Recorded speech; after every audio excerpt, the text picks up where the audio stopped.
Real cresceu na confluência dos rios Corgo e Cabril. São estas magníficas escarpas do rio Corgo um dos principais postais da cidade, com as serras do Marão e do Alvão como pano de fundo. São mais de 700 anos de história daquela que, vários séculos, foi conhecida como a Corte de Trás-os-Montes. A Casa dos Marqueses de Vila Real influenciou a presença de várias famílias nobres. Ainda hoje, essa presença está visível nas inúmeras pedras de armas que atestam os títulos da nobreza dos seus proprietários. Mas Vila Real é mais do que história. Vila Real é natureza, património e cultura. É uma cidade de referência em toda a região por inúmeras personalidades da nossa história que por aqui se passearam. E é também o polo de conhecimento e saber de toda a região de Trás-os-Montes, com a Universidade de Trás-os-Montes e Alto Douro. Chamam-lhe a Princesa do Corgo e é uma das mais interessantes cidades para visitar em Trás-os-Montes, o reino maravilhoso de Miguel Torga. A cidade de Vila Real está localizada entre o Alvão, o Marão e o Douro e por isso mesmo é um ótimo local para servir de base a quem pretende visitar estas regiões. É a sul de Vila Real que começam as vinhas do Douro e a paisagem sublime, sempre em socalcos ao longo do rio, onde durante séculos os habitantes aprenderam a moldar o terreno para cultivar um dos vinhos mais apreciados em Portugal e no mundo. Localizada num planalto situado a cerca de 450 metros de altitude, sobre o promontório formado pela confluência dos rios Corgo e Cabril, onde se situa a sua parte mais antiga, a Vila Velha, a cidade está enquadrada numa bela paisagem natural, as escarpas do Corgo, tendo como pano de fundo as serras do Alvão e, mais distante, do Marão. Com mais de 700 anos de existência, Vila Real foi outrora conhecida como a Corte de Trás-os-Montes, devido ao elevado número de casas brazonadas que então tinha, por virtude da presença dos nobres que aqui se fixaram por influência da Casa dos Marqueses de Vila Real, presença ainda hoje visível nas inúmeras pedras de armas que atestam os títulos de nobreza dos seus históricos proprietários. O Palácio de Mateus é uma mansão barroca do século XVIII, considerada como uma das mansões mais elegantes da Europa e atribui-se ao arquiteto italiano Niccolò Nasoni.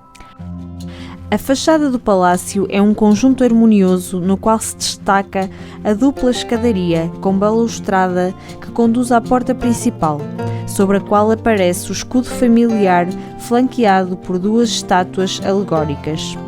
Como contraponto a esta elevação, todas as esquinas do edifício encontram-se adornadas por altos pináculos apoiados sobre as cornijas. No interior, pode visitar-se a tranquila biblioteca, que guarda livros editados no século XVI. A estância das 4 estações, que contém mobiliário do século XVIII, valiosos móveis de madeira, porcelanas chinesas e quadros alegóricos que simbolizam as estações do ano, e um pequeno museu onde se encontra exposta uma valiosa edição de Os Lusíadas, obra-prima de Luís de Camões, da qual só se realizaram 200 exemplares e se ofereceram a distintas personalidades europeias da época. A Igreja de São Paulo, também conhecida como Capela Nova e como Igreja dos Clérigos, é uma construção barroca do século XVIII atribuída também ao arquiteto italiano Niccolò Nasoni. Trata-se de um templo elegante com uma fachada imponente, situada em posição privilegiada no centro histórico de Vila Real. Merece a pena prestar atenção aos painéis de azulejos que retratam as vidas de São Pedro e São Paulo e ao retábulo de estilo renascentista. A sede de Vila Real foi uma igreja de um convento de monges dominicanos, Igreja de São Domingos, construído no século XV. Foi construída em finais do Gótico e dela destacam-se os capitéis de influência que adornam as colunas dos espaços interiores. Na sua fachada podem ver-se imagens de São Domingos e São Francisco de Assis. Em 1837, sofreu um grande incêndio que dizimou a maior parte do património que detinha no seu interior. A torre foi acrescentada no século XVIII e os vitrais foram colocados durante as últimas obras de intervenção. O Santuário de Panóias, também designado por Fragas de Panóias, localiza-se em Val de Nogueiras, no concelho de Vila Real. Fica a alguns quilómetros da cidade, tendo-lhe dado em tempos o nome. A sua construção remonta a finais do século II e início do século III d.C. Até há alguns anos, o Santuário Rupestre esteve ao abandono, apesar de ser o único na Península Ibérica e de ser reconhecido como monumento nacional há quase 100 anos. Foi a partir de 2001 que foi vedado e foram construídas algumas infraestruturas com o objetivo de valorizar este monumento. Possui hoje um centro interpretativo, visitas audioguiadas, posto de vendas e é possível visualizar um pequeno filme sobre o monumento.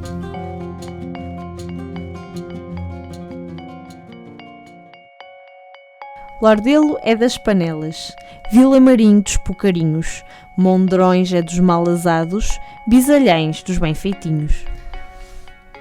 Se fores a Bisalhães, à terra dos paneleiros, dá por lá uma vista de olhos à sombra dos castanheiros. Assim se refere o cancioneiro de Vila Real a Bisalhães. É desta pequena aldeia serrana a 8 km de Vila Real que sai a louça de Bisalhães, uma peculiar e original forma de trabalhar o barro de cor antracite escura. Nos idos tempos das curvas do Marão, muito antes do IP4 ou do túnel, os artesãos vendiam os famosos pucarinhos à beira da estrada. Desde a Toca de Lobo até à entrada de Arrabães, um cenário pitoresco e inconfundível. A Feira dos Pucarinhos no Largo da Capela Nova e até à Rua Central era o momento em que os artesãos levavam até à vila o seu trabalho. Contam os mais antigos que os cestos eram transportados à cabela das mulheres, apoiadas em rodilhas. O processo de fabrico da Olaria Negra de Bisalhães foi declarado Património Cultural e Imaterial da Unesco em 2016. Esta classificação surge na sequência do esforço da autarquia local que, presenciando a possibilidade de extinção desta atividade, solicitou à Unesco medidas urgentes de salvaguarda. Hoje, apenas 5 oleiros trabalham esta arte, todos eles de idade avançada. A Olaria Preta de Bisalhães está classificada como Património Imaterial a nível nacional e está também na Unesco, na lista do Património Cultural Imaterial da Humanidade que necessita de salvaguarda urgente. A arte corre o risco de extinção e os oleiros não chegam a uma dezena, sendo que metade tem mais de 80 anos de idade. A olaria que produzem tem a característica da cor preta. O que lhe dá a cor é o processo de cozedura, que é também o segredo e que foi registado como Património Imaterial pela Unesco em 2016. O barro é cozido em fornos térreos. As louças são colocadas dentro de uma cova no solo, rodeada de terra e com uma entrada para o lume. O fogo é feito com vegetação local, ramos de giestas, caruma e carqueja. Depois do lume atingir grande intensidade, as peças são cobertas com terra escura e só são retiradas algumas horas depois. O dióxido de carbono que se concentrou no interior do forno é absorvido lentamente pelas peças enquanto arrefecem, e é isso que lhe dá a cor negra.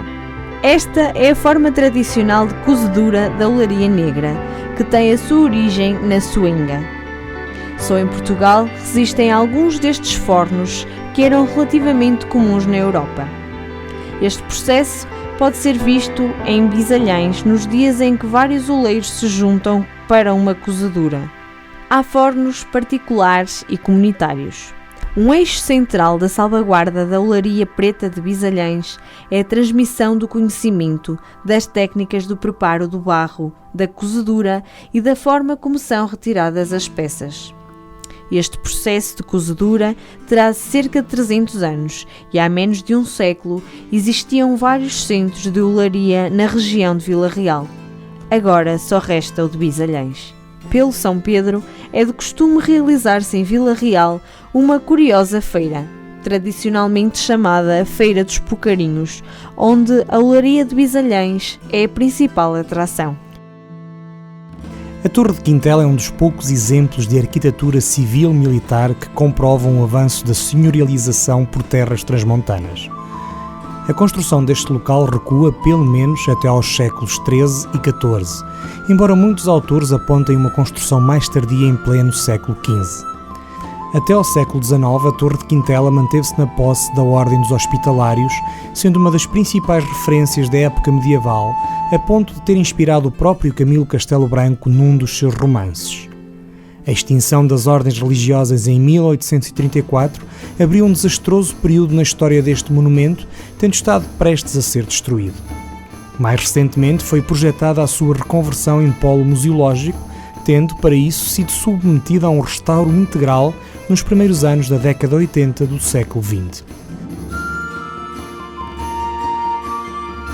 O Parque Natural do Alvão situa-se na zona de transição entre o Minho e Trás-os-Montes, em território pertencentes aos concelhos de Mondim de Basto e Vila Real.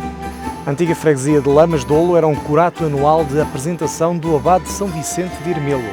Aqui estão presentes, muito vincadamente, as características da forma de vida das gentes que habitam nas encostas da serra. Não há pressas e os dias passam devagar. O recolher do gado ao fim do dia, a malha do centeio, do milho e do feijão, as desfolhadas e as veçadas marcam a rotina diária destas gentes. A matança do porco, a confecção do fumeiro e o fabrico do pão completam o dia-a-dia dos seus habitantes. O Parque do Alvão é apenas uma das várias propostas que o Concelho de Vila Real tem para desfrutar da riqueza natural destas paragens. Todos os anos, o Festival Internacional de Imagem e Natureza exalta Vila Real como capital da biodiversidade e atrai dezenas de especialistas de diversas áreas que retratam a região e o mundo.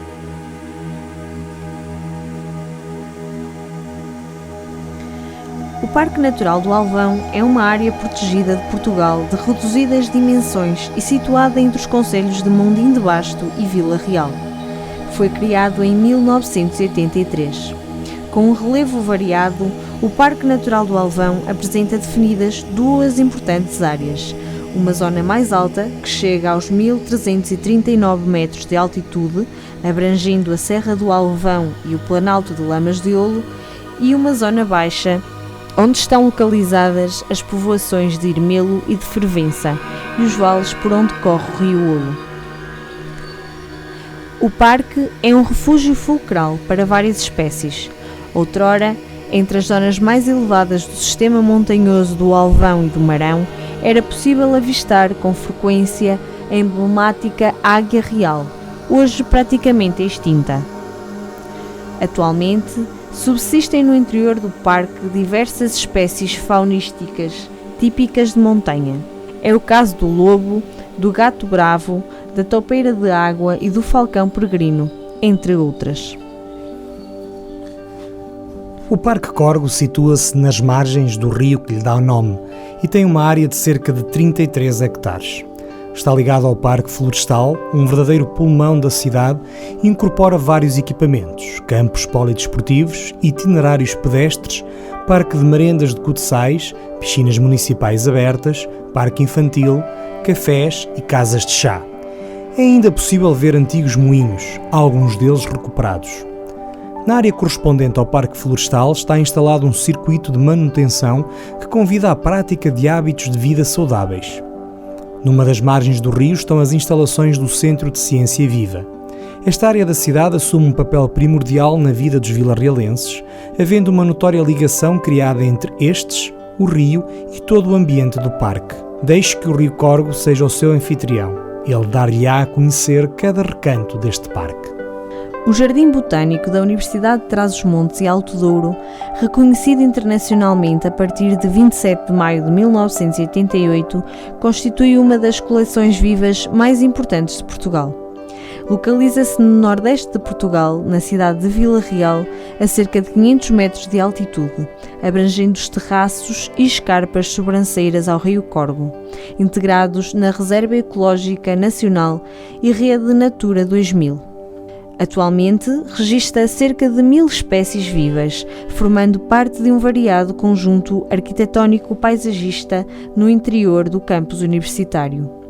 A idealização deste jardim, projetado pelo Sr. Professor Luís Torres de Castro, sustenta-se sobre a integração permanente do visitante com o ambiente, ao longo de aproximadamente 80 hectares de superfície ocupados. O Jardim Botânico integra-se assim naturalmente no campus da Universidade de Trás-os-Montes e Alto Douro e estende-se hoje por cerca de 120 hectares, 30 dos quais com vocação agrícola e aproveitados para ensaios dos departamentos das ciências agrárias. Matas de castanheiros, carvalhos autóctones, pinheiros, eucaliptos ocupam cerca de 10 hectares deste magnífico espaço.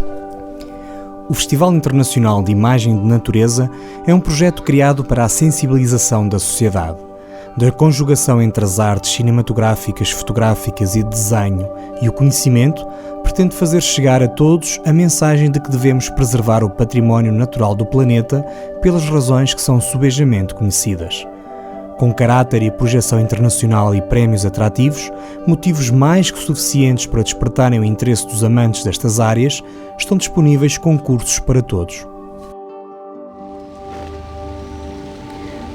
Não é o Central Park de Nova Iorque, mas para os vilarrealenses tem o mesmo simbolismo. Num concelho que se afirma na defesa e preservação da natureza, o Jardim da Carreira constitui o ponto de partida para a visita a Vila Real. Ou, no nosso caso, o ponto de chegada. Criado no século XVIII e dotado de árvores provenientes do Gerês, este jardim viu, ao longo dos anos, diversas alterações, a última das quais em 2003. Desde 1926 que Camilo Castelo Branco é aqui recordado. Vila Real é o centro urbano do Douro e de Trás-os-Montes.